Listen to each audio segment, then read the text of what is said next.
Hello, and welcome to another episode of the William Branham Historical Research Podcast. I'm your host, John Collins, the author and founder of William Branham Historical Research at william-branham.org, and with me I have my very special guest, JoAnn Malena, former member of the Golden Dawn sect of William Branham's message cult. JoAnn, it's very good to have you on and to talk about Golden Dawn. Interestingly, we're going to have so many people that are curious about this podcast because the news has just literally gone viral. I don't know if you realize and recognize how far and wide it has spread, but I subscribe to these news alerts, and the news obviously is being published there in Arizona with the Arizona Daily Star, but news agencies all across the nation are picking these up. And so I'm getting alerts from, I think I got five to 10 cities just today of different cities across the nation, all the way to the East Coast, that are getting these news reports because as you know, the news agencies are exposing not only Golden Dawn, but William Branham's message cult in its entirety. And you are in the epicenter of this, and I think you might be the first person who has talked to me after the news expose. So it's very good to have you on here. Thank you for coming. Thank you, John. It's a privilege and honor to be here tonight. Well, if you could just start by telling everybody a little bit about yourself and I guess what brought you into the message, or were you raised in it, and what inspired your family to believe in William Branham as the prophet and Golden Dawn as the sect? All right, let's start. So, like you said, my name is JoAnn. I am 44 years old. I was born and raised in the message. My family had come from a big part of California. They made the move over here, and they were under the ministry of the pastor here locally in Tucson, Arizona, where I was born and raised. And a lot of my family was involved in this. My aunts, my uncles, my cousins, we came from a big family. And the way I was told is that they were informed, did you know there was a prophet on the land when Brother Branham was, doing his ministry? So when my family found out that a prophet was on the land, they quickly went under his ministry, and they all made the move to Tucson to get out of California. So I was born and raised here. Both my parents were part of this, and me and my younger sister were born into it. And from our generation on, we were all born into the cult. So my wife tells me I'm not supposed to ask the age of other women, but you look to be a little bit younger than me, by just a little bit maybe, and there's a chance that depending on what time your family moved to Arizona, my family also lived in Arizona twice. So I grew up in Arizona churches. We went to, I think, two or three of them, and often visited some of the others, some of the Hispanic churches. And I remember very little about it other than the music. And there were two songs that still stick in my head. I don't know the entire lyrics, but one of them is, "Oh, my loving brother, when the world's on fire." And it's talking about basically doomsday. It was a doomsday song. But the other one was, "Let the Holy Ghost message shine its light on you." And this was so interesting later, because after I left the message, and as you know, we weren't allowed to listen to rock and roll, one of the things that it took me a long time to be able to do was just listen to normal music. And one day, it might have been a year after leaving the cult, I got brave and I downloaded a few of the songs, and suddenly I hear that same exact tune, and it was the Midnight Special song. And so somebody in the message cult had listened to rock and roll and put message cult lyrics to the rock and roll and bundled it up and sang it in their church, and nobody knew about it. But yet the whole time they're preaching, you can't listen to this rock and roll. I do recall two songs that are in our church that we sang, and later finding out that they were from the world and simply put into Christian lyrics, and we sang them. We had no idea. Yeah. That does happen. I do have a profound love for music now. Awesome. Like you mentioned, I was kept away from music for so long that I have a deep, profound love for music. to the point where this, Oh, yeah. a music note and a heart. Yeah, That is how much I enjoy music. for those listening and not watching, she's showing a music note tattoo, which is that's awesome. I've thought about doing that myself. Yeah. I also, if you can't tell from my background and all of the instruments behind me, I'm really big into music, and I tell people that growing up, it was kind of like I was in this world. If you can imagine a painter who's an artist, and he's told that he's able to use his gift as an artist, but he can only use the color green. That's kind of what it was like with the music. We could only listen to, not Right. even all of gospel music we could listen to. It had to be this little subsect of the music. And it was disturbing when you really come down and think about it. And after I left, I don't have, people ask me what's my favorite genre of music after leaving. I don't have one. My playlist has everything from classical with Mozart to I've got Rolling Stones. I love the Paint It Black song, and there's just so many good songs that I never heard before, and they're all new to me. Yeah, absolutely. I think a lot of as a woman in the message, in the sect that I was in, our talking was very limited. We were very limited on what we can say, what we can feel, our thoughts, our emotions.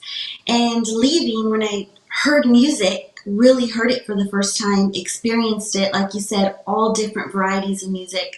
I found I could identify with so many lyrics, so much music. Sometimes it doesn't even take words, it just takes music to express how I feel. I really enjoy music. Yeah, I feel the same.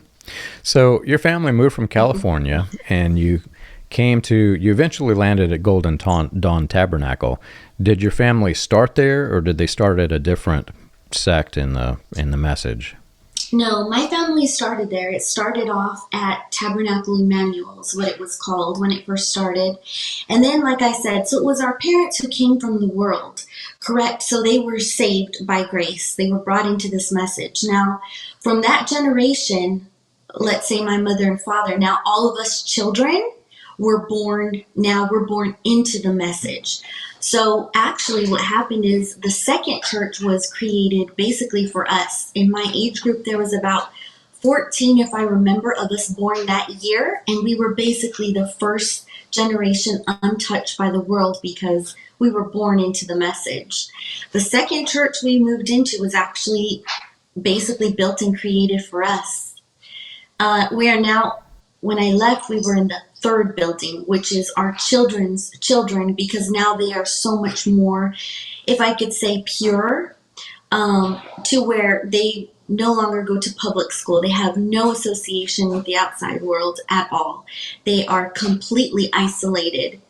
And that is the generation that took over. So it came from our parents out in the world to convert it to this message, to us being born, this first generation, and then our children. And from then on, this pure elite line of children that are being raised with no, like I said, no technology, no knowledge of the outside world. Schooling is done from kindergarten to 12th grade. They're year-round in the school. There's no concept of life. Unbelievable. At all. I was having a conversation with, I think it was Chino Ross recently, and we were talking about legalism, which is the framework that all of this is built upon. All of the rules, it's called legalism.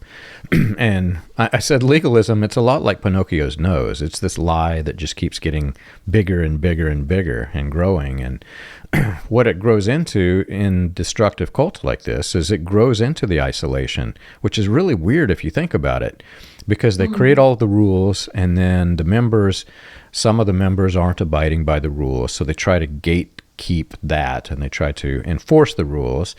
And there comes a point when the only way that they can enforce it is to isolate them from the outside influences. And they did that to some extent here in Jeffersonville. My wife has a master's degree in special education, and she has taught in public schools. I had no problem with public schools. I grew up, I was in a public school when I grew up. When we moved back to Jeffersonville, I guess it was the third or fourth time. I lost count how many times I moved around. When we moved back the last time, homeschooling was this big thing. And I really wasn't in favor of it, but when I married my wife, she lived here, and so she was part of that mindset.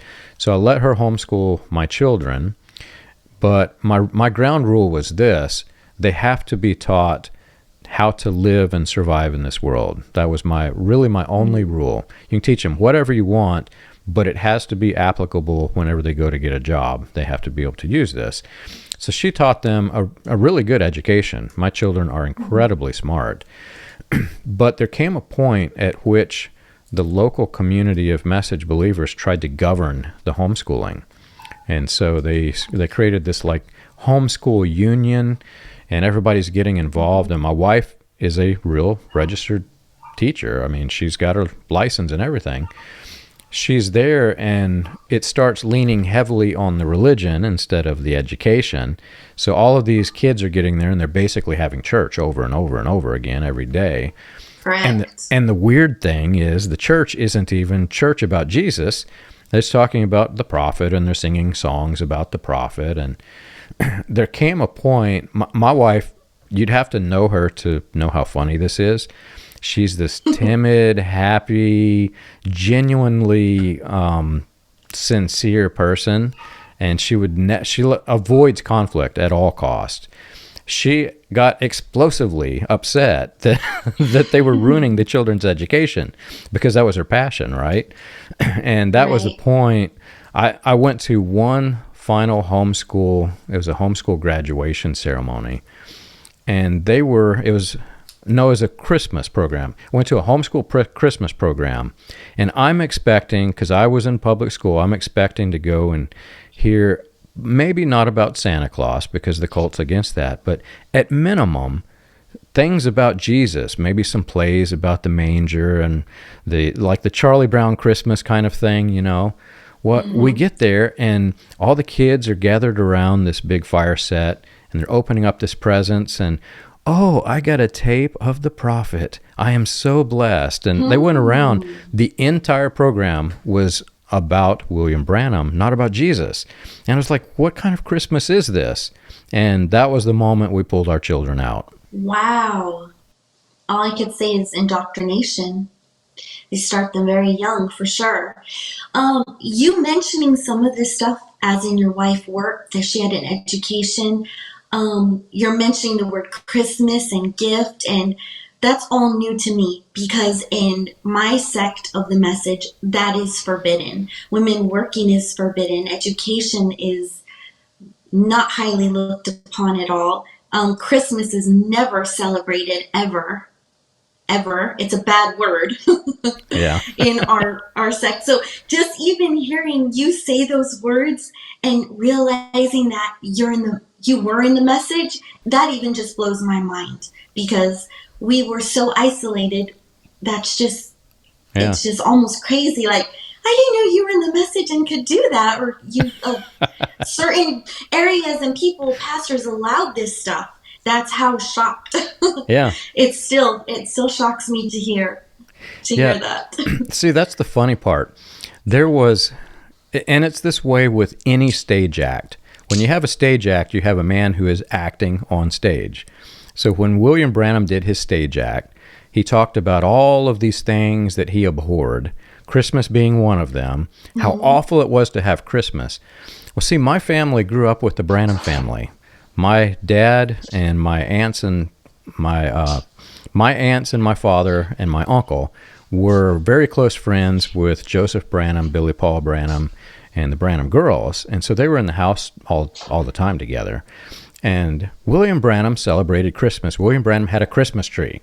So my family, we celebrated Christmas because that's the way the quote-unquote prophet did. However, from behind the pulpit, my grandfather would preach heavily against Christmas. So everybody in this area, when I moved back here, I kid you not, the people here, there were a lot of people that didn't celebrate Christmas. And I'm like, what are you guys doing? What is wrong with you? And when I married my wife, her family exchanged gifts for the kids, but they were kind of against Christmas too. And I was like, no. And so I'm even pulling up, I recall all the recordings, right? So I'm pulling up these recordings of Branham where he is opening his Christmas gifts there in the church, right?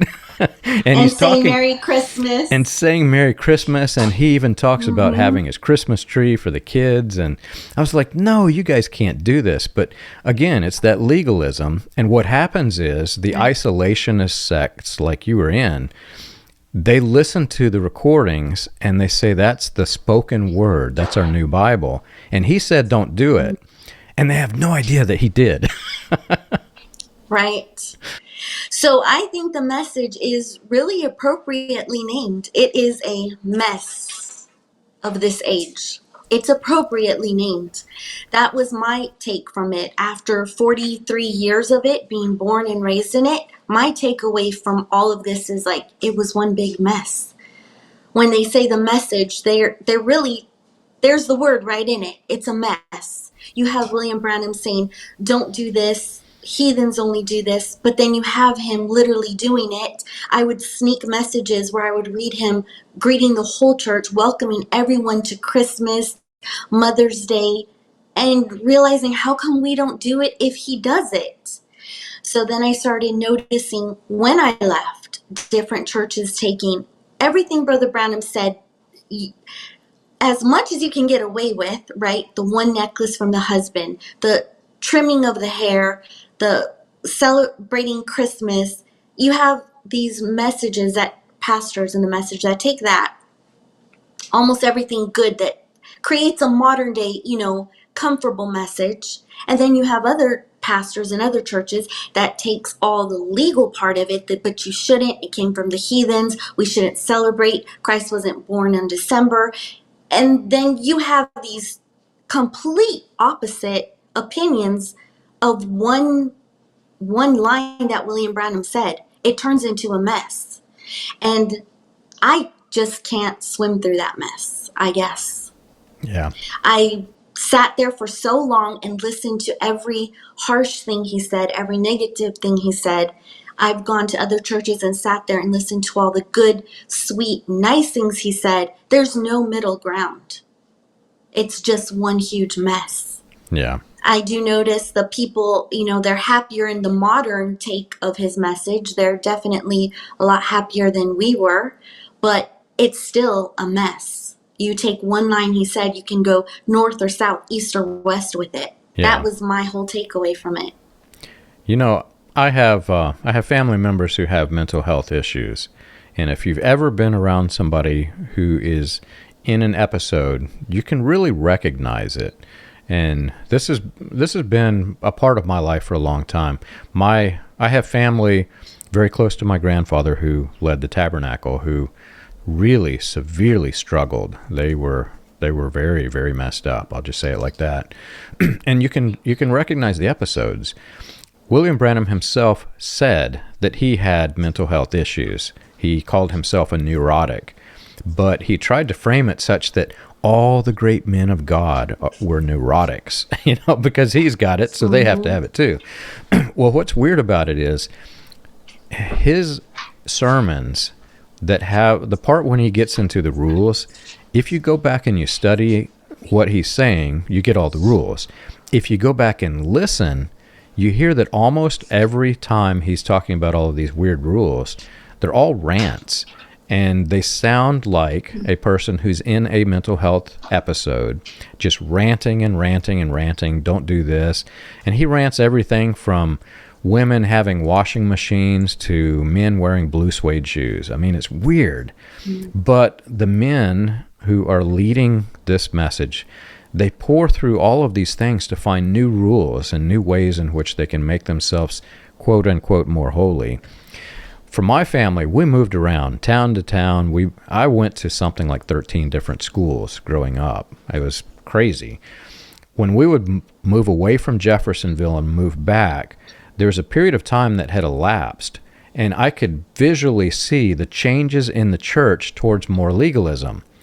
And especially if you go back and look at the photos, the women in the 1960s. And in the Branham Tabernacle, including Branham's own daughters, they had skirts that were up to the knees. And you show this to anybody, and they're like, no way. Because the women have to have these long dresses. But over time, Right. they get longer and longer and longer. Well, I remember one of the times I was growing up in the Branham Tabernacle, the skirts were up to about the calf of the leg, right? Then we moved away, Wow. and we come back, and it is almost down to the floor. You can't show your ankles. And I also mentioned this on that legalism episode I recorded recently. There was a lady who got up to sing a special. My grandfather watched her walk up. Well, when she turned around and walked away, her dress was like this. It was really, really long, but it kind of curved in. And she had a slit that went up just as high as all of the other ladies' skirts. But that little slit wasn't allowed, even though it was the same length if you think of the slit. So the whole time she's walking away from the platform after singing, my grandfather is just railing her, man. He's nailing her to the cross about the slit till she starts crying on her way out. And she, instead of going to her seat, she walked out the door. I don't think she returned to church. I don't remember it if she did. But that's how this legalism grows. It just continues over. It gets worse and worse. I agree with you on that. Definitely 100%. So a little bit of background in history, being that you brought that up, is so I was born and raised in the Message for 42 years. I got married at the age of 21, so I was married for 21 years. I had 4 children. A very toxic marriage, not healthy at all, and add that into the isolated community and cult environment we were in, completely isolated. It just led to very terrible situations. On top of that, we had, not only were we subject to the ministry, now our children, that perfect generation that doesn't even touch public school, technology, anything of the outside world, it has no knowledge of the outside world. Now we have our children being raised, watching our children being taken over, basically, by the so-called ministry. That all led up to me leaving, ultimately making the decision to leave. A lot of things that I should have noticed and were red flags to other people. I've spoken to a couple people who saw red flags because they were around other churches, around other people.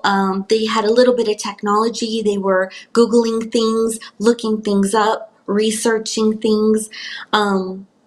All of that was not prohibited. We were not allowed technology. Wi-Fi, not allowed whatsoever. To the point where people were just snitching each other out. That was the main goal. If you were caught looking at your phone too long, you were turned in. If people could take pictures of you on their phone, you were turned in. If they passed by, you're driving, holding a flat smartphone to your ear, they would turn you in. It was just, everybody was just tattletelling on everybody for the use of technology. So I never had that ability to type in, what did William Branham say here, compare life stories. I never even knew there was more life story than the one that we heard there at our church. Never realized that. What we had were libraries of tapes. Literally, most people had built homemade libraries in their homes, had some sort of a cassette furniture that held cassette tapes.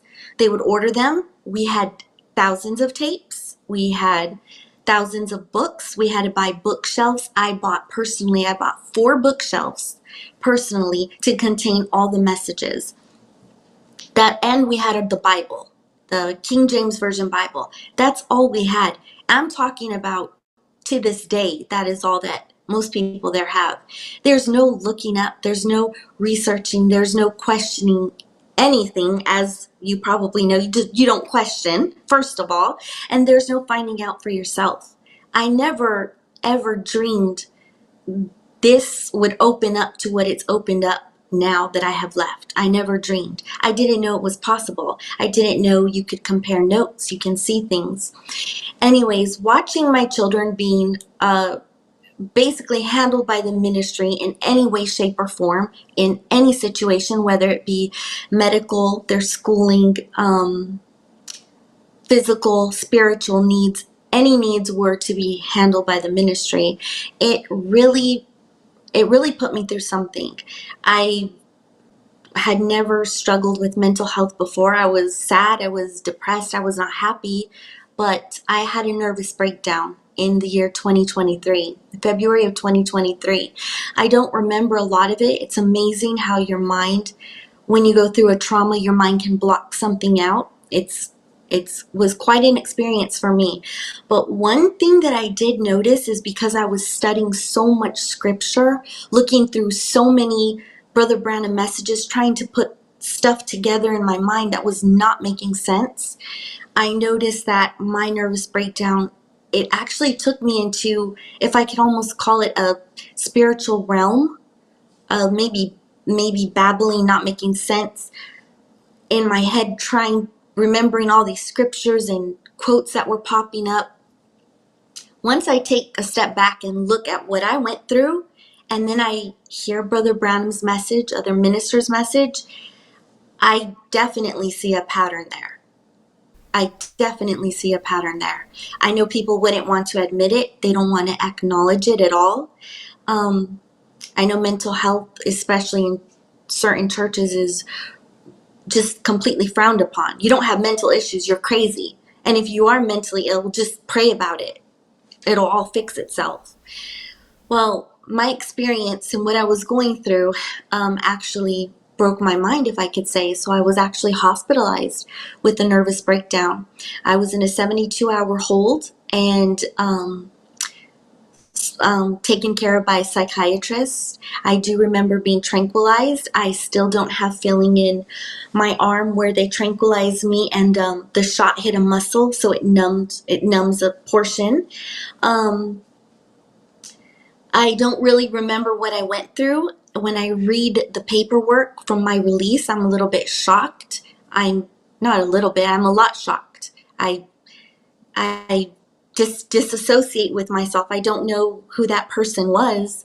As I started coming out of it, right, just being taken care of, being watched. I forget what they call the person that has to sit with you 24 hours, the person watching me. I was released from the hospital, but I did have a diagnosis of PTSD, severe anxiety, and severe depression. The psychiatrist sat down with me and said, you had an episode, what we call a psychotic episode. And you're coming out of it, you're going to get better, but you need to think about the environment and the situation that you're in. Some nervous breakdowns can be caused by the environment you're in. There was no way for me to avoid the environment I was in, especially as a woman. There was nothing I can do to help, that I could have helped myself. And it brought me to actually, having to be admitted into the mental hospital. I'm not ashamed of it, to be honest. I look back now, I see a lot of my family members, a lot of people, a lot of ladies there at the church that I know. I wonder if that also happened to them, if they also went through it and were just made to keep silent. At that point, when I realized the situation that I was in was affecting my mental health, I made the decision to leave the church. You can ask me to describe depression. You can ask me to describe anxiety. You can ask me, describe what PTSD is. There's no way to describe it at all. I have no words for it. It's overwhelming. I can verify that it's overwhelming. It hits at the most oblivious times. It comes out of nowhere. It's something deep inside you. And I'm really working very hard in therapy. I had to have a therapist. I immediately started therapy upon release from the hospital. And I'm working really hard with that. It's something terrible that I feel was caused because of the situation I was in. Yeah. It makes me angry. It makes me very angry and very sad.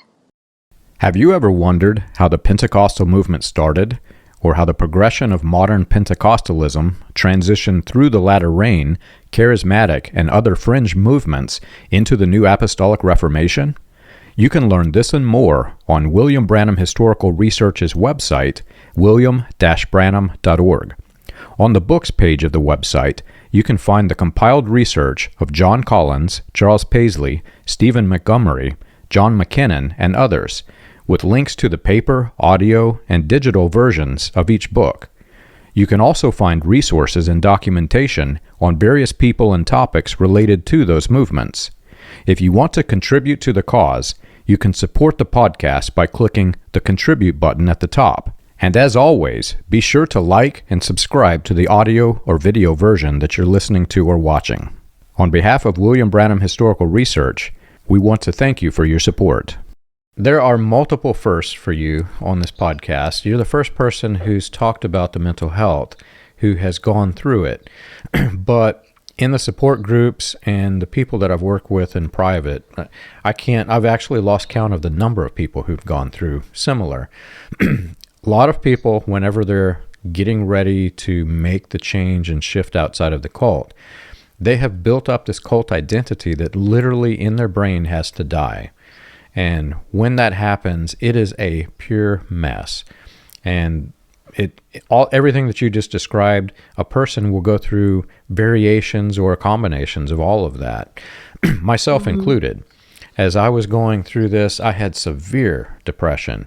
And in fact, it's kind of funny that you mention it, because the reporters who were talking for the Golden Dawn people that were here, Yes. the argument that the cult had against all of this factual research that is undeniable proof that I have, their argument is that John was going through I was having a depression episode before I left. And they said, John had mental health issues. Well, no, man, everybody is subject to having this. If you're a human, you have a chance of having it by being simply human. And Correct. in the world, it's kind of taboo anyway. Like, you can't just open up and talk about this, because not everybody has had proper mental health education to even understand what it is. But in the churches, especially in the Branham churches, they considered it to be this demon. And Correct. I remember as I was going through it, this was shortly before we left in 2012, I sat down to lunch with a minister, and I knew what depression was because I had taken science classes in school, and I kind of knew what it was. I didn't know everything that was happening to me, but I knew that. And I was explaining to him I was going through this, and I just needed somebody to talk to. I didn't have a therapist because therapists were frowned upon in the cult. So I'm talking to this minister, and he says, John, I know this thing's really hard for you, but don't you dare take the medicine if they offer it to you, because I have watched time and again people in this message who take that medicine and they leave the message, John. That medicine has a demon on it. And I'm sitting here like, I know how the medicine works, right? I'm not a scientist or a doctor, but I know at minimum how the medicine works. And I'm like, are you nuts, man? And I just looked at him and I said, okay, well, that's interesting. And I walked off. But it was, like you said, you can't describe it. For me, the only way that I've been able to somewhat describe it is whenever the depression hits, it's not sad. Like everybody thinks sad when you think depressed. It's like, for me, all of the emotions all at once until it's overwhelming. It's deeper. Yeah, it's overwhelming. Exactly. And the funny part about this is, I think I have mentioned this on the podcast. I left the cult. This was a teetotaling, no alcohol cult. And approximately, I want to say it was 2013, I think. I had a client that sent me down to Atlanta, Georgia for this big convention for my business. And they had this, it was in this fancy Regency Hyatt. And they brought you alcohol to the table where you ask whether you asked for it or not, right? So I've got this cup of wine right here, and everybody's drinking, and people ask me, why aren't you drinking? And it was the first time in my life I could not say I'm not drinking for religious reasons, because I didn't believe that anymore. And I thought, I'll just maybe I'll just take a sip and see what it tastes like. To that point in my life, the depression felt like needles going in and out of my head at all times. It was this constant headache that never left. And I drank just a little bit of the top of the cup of wine and go back to the hotel room at night, and suddenly this pain leaves. And I'm like, that can't be, is it? No, that can't be, right? So the whole next day, I'm not listening to a thing that's being said in this convention. I might have well not even gone, because I'm thinking about whenever it comes to dinner time, I'm going to try a little bit more of that and see if it goes away. And it did. It did. The pain left. What it did, it cut the anxiety. The depression was linked to the anxiety. And it can go the opposite way, right? If you drink too much, you can have a lot of anxiety. So I get home and I tell my wife, this thing happened to me. You won't believe it. And I said, I'm going to try just like 1 cup a week. You will not, she said. she was still that mindset, but I kind of pushed my way through it. And long story short, I had to be on depression meds for a brief period of time. And I have not had to since, I want to say it was March of 2013 was the last time I ever had it. And all I do if I feel it coming on, I just drink a little sip of wine. I do the same. I was given the choice. Did I want therapy and did I want pills? Well, I was still going to church at the time of my nervous breakdown. So the pastor, he kindly offered his counseling instead of medical counseling. And definitely don't take the pills, right? Don't take any kind of pills. Well, I went back to my psychiatrist and doctor and told her, and she was like, no, you need therapy away from the pastor, away from the church, and you need the medication. She was like explaining to me about mental health. All I know, mental health, crazy. That's all. That was the furthest my knowledge went. If you had mental health issues, you were crazy and you had a demon. That's how it was at our church. And it was not acknowledged in any way, shape, or form at all. It was just this false demon that gets on you and causes this depression and stuff. And so I did. I went into therapy and I started 2 medications. One for anxiety, I had it very bad, and one for depression, mostly because I had to leave my children behind, right? Because I'm stepping into this unknown world with no education, no training, no work history, no anything. And I couldn't bring my children with me. And I think that was a big part of it. I took the medication and it just didn't sit right with me. I lost all connection, all feeling for anything. I didn't feel happy, sad, glad, mad. And I wanted to feel. And so I also stopped my medication, continued with the therapy, and it's been going good. I'm realizing my depression, where it comes from, where it started. I'm focusing on how to deal with it. My anxiety also, how to deal with it, finding ways. And I'm pretty happy that I have come this far in such a short amount of time. Now, I left in March of 2023, so this is very recent for me. Wow. Everything is very new and very recent, but I did have a great support group out here of people that had left Golden Dawn that I was acquainted with when I was a young girl. Some family members stepped up out here, also helped me. I think I had a good experience, a very good experience. I was lucky. I had a very good experience. It's just terrible when I think about it, the way a cult makes you feel, the security in it, that's what tripped me out big time. We would go to church and then they would close and lock the church doors, and then they would go outside and close and lock these huge rolling wrought iron gates.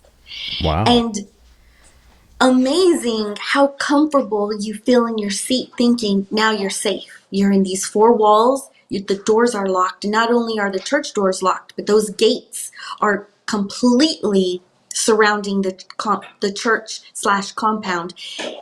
And instead of that being a red flag, we're so used to it. It's like breathing. That's what feels safe to us. So being out here in the unknown, and my first time at a church, I just pull up and walk in and there's no gates and no one's telling me that's where you have to sit and you can't move and don't go to the bathroom and God forbid you sneeze or cough too loud. And at that, it was just so mind-blowing for me. I've gone through so many emotions. Yeah. So many emotions since leaving. It's been a roller coaster. It has been a roller coaster, but I mean, are roller coasters scary? Yeah. Can they be terrifying? Yes. Can they be dangerous? Yes.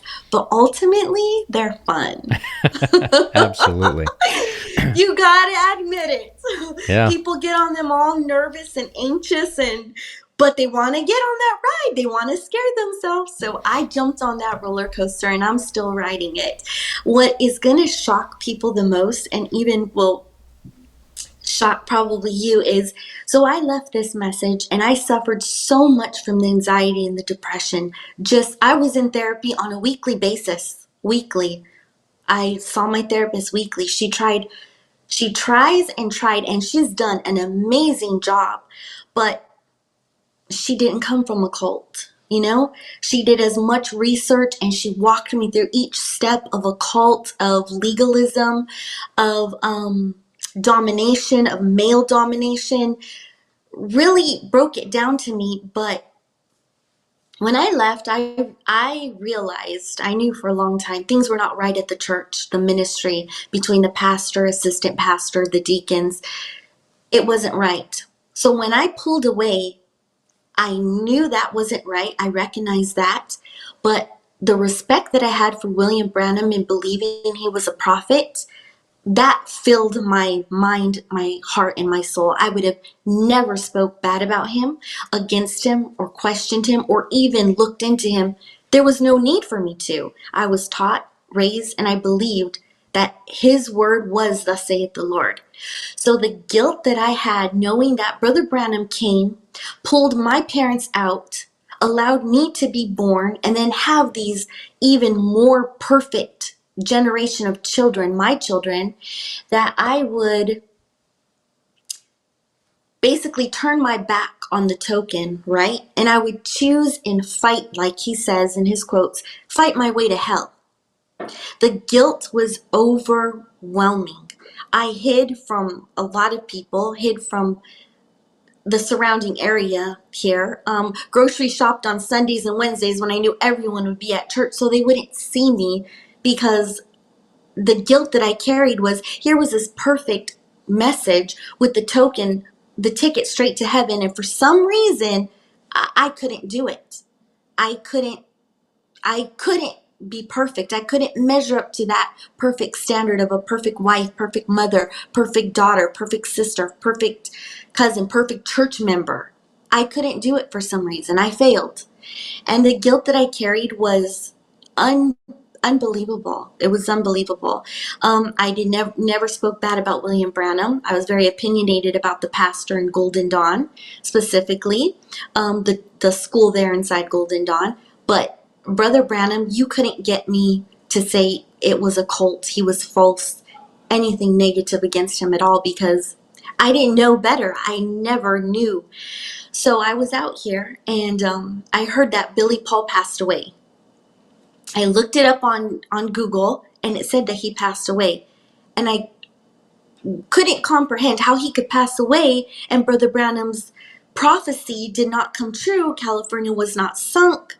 And I was massively confused, just very confused during that time. How could Billy Paul pass away? California never sunk. The sharks never swam. That threw me for a big loop. So one day I was looking at a website and someone left a comment on this website. And the comment on the website said, instead of you people fighting, I'm going to paraphrase. I'll have to go back and find that comment because it changed my life. Something like, instead of paraphrasing to paraphrase it, instead of being on the internet posting things or looking at things, something like, you should research William Branham himself. That way you can see for yourself he's a false prophet. In fact, here's a link to John Collins' podcast or some sort that'll take you right there. And I read that comment, and in my little brain, I thought what I was told growing up. Some people say Brother Branham was a false prophet because he was hunting during a period where hunting was prohibited. Some say he's a false prophet because a cloud in the sky, they want to say something created it, that, was not the Lord Jesus Christ. I had heard that from the pulpit. Just very, very few things on William Branham being a false prophet. Mostly, the people that are saying William Branham is a false prophet have a spirit from the pits of hell, right? So I was scared already to touch on that subject. Those were the only things I heard. So out of curiosity, I hit the link that sent me to you, and I thought I was going to be able to debunk it, being that basically, technically, I know the message in and out. I know most of the quotes. I know the scriptures in the Bible. I really thought I was going to debunk it. I was curious to see who you were, what you had to say, and what did this have to do with William Branham being a false prophet. So I hit the link and I listened to that first podcast you had. I listened to more podcasts where I'm just amazed that you took the time and effort to put everything together for us so that people like me that don't have, especially when it comes to technology, I don't have any education in that. I don't even know where to begin, how to look things up. You put it all together, simplified it, verified it, backed it up with your proof. When I started watching and hearing your podcast, which led me to, is his name Burgess? Rod Burgeon. Rod Burgum led me to him, then led me to the podcast with you and Charles Paisley. It's all laid out in front of me, and it hit me like a flood. There's no way I can deny that. You cannot deny black and white. You can't. What you have and show is all verified. It's all researched. It's history.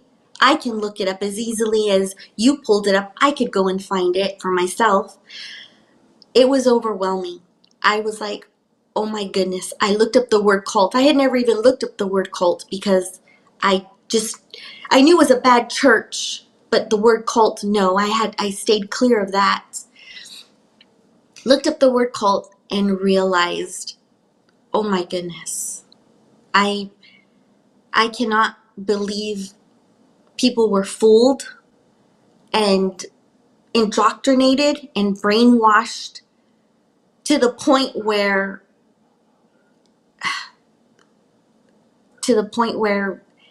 we spent our whole lives in this. The truth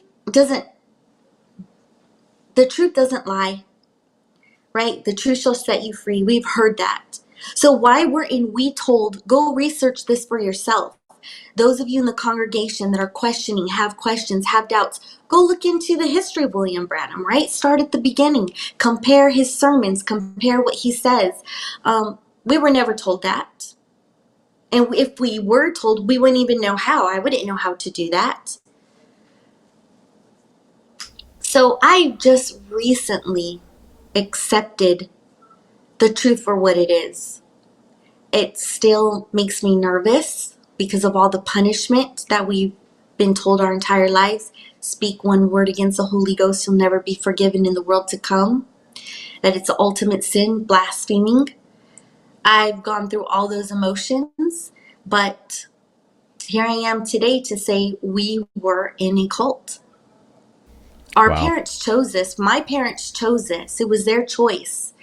It's amazing to see how from that generation that sold lock, stock, and barrel for William Branham's ministry, how it went down to me and then down to my children, completely indoctrinating them, completely filling their minds, their hearts, their souls every day. Like you said, school is not really school. It's just church Monday through Friday.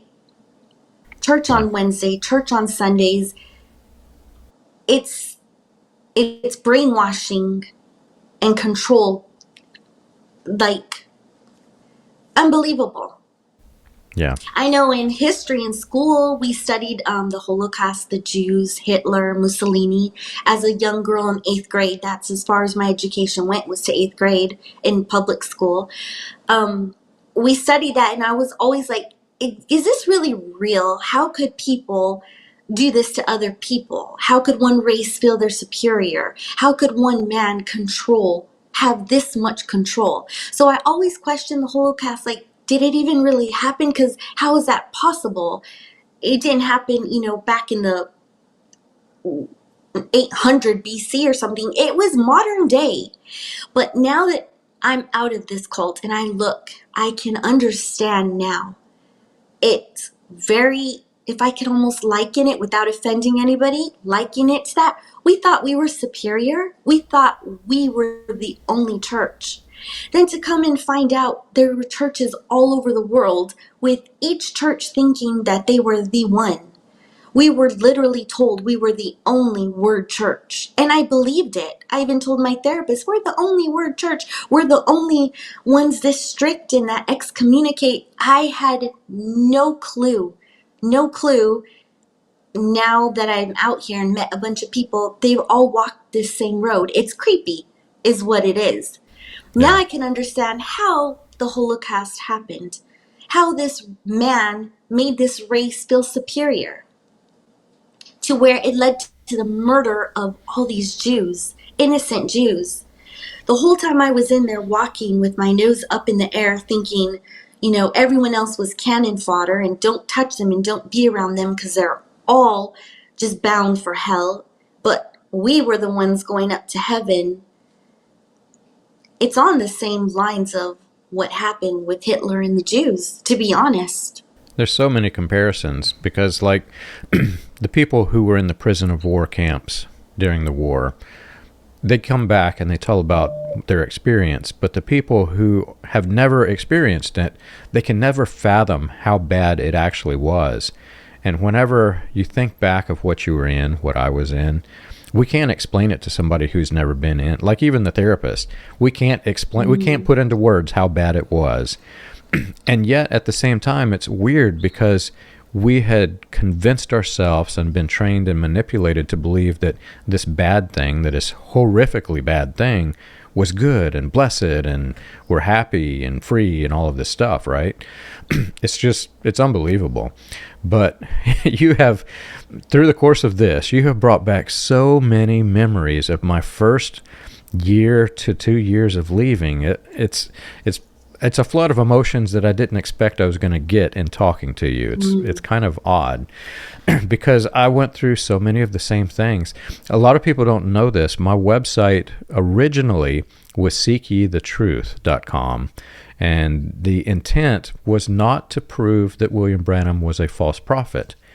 It was to prove that he was a real prophet, because I had a few questions. I discovered some things had gone wrong. I could recognize that at least one prophecy had failed. It was clear, and I didn't discover this because of all of these search engines and the technology. I, like you, had all of the thousands of tapes, and so I listened to these tapes over and over and over again, and so I was trying to prove it correct. And what happened was I ended up, one way or another, I discovered that there were some questions that could not be answered. I approached my grandfather, and the whole cult just pounced on me and said, John Collins has gone rogue.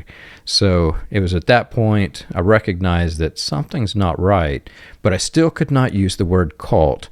And even on the first news interview that I had, which was, I think it was 2013, my only one stipulation was that I will do this, but you cannot use the word cult in the entire interview.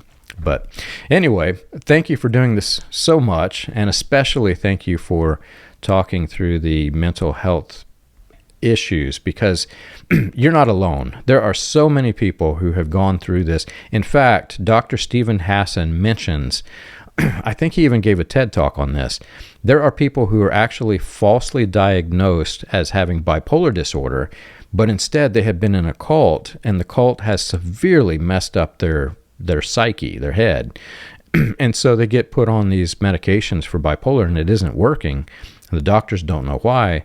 Well, they need to go a little bit deeper because the cult has such a huge impact, and it's a science that needs to be studied, and people who have been in this and people who are escaping, they really need to be aware that this is a possibility. You probably are going to need some kind of therapy. You might need some kind of medicine, and it isn't something to be afraid of. It's something that can really, really help you. So thank you for coming on today.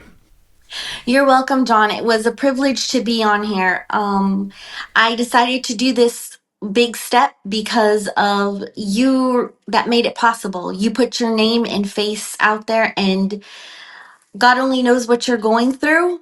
God only knows what I'm going to go through. Also, for taking that leap and calling out William Branham's ministry for what it is, which is a cult. The destruction that it did to us, our minds, our hearts, our spirits, and our souls, it's the damage is great. I want to let people out there know that you are not alone. The feelings that you're going to go through, the depression, the anxiety, the PTSD that we got from this cult, from being raised in it, you're not alone at all. You have so much support out here. There are doctors, there are therapists. My therapist, who never experienced a cult background, she was willing to put herself through it to work with me. Amazing people. Don't be afraid of the medications. It got me through a really, really rough time. The feelings that it's normal for us to go through, the guilt, the disappointment, the losing so much. We lost so much in such a short period of time. The decision being made, not going to church, right there, that cuts everything off. It can put you in a very lonely spot, but there's a lot of support. We're definitely here for you. Awesome. Well, if you've enjoyed our show and you want more information, you can check us out on the web. You can find us at william-branham.org. For more about the dark side of the New Apostolic Reformation, read Weaponized Religion, From Christian Identity to the NAR, available on Amazon, Kindle, and soon Audible.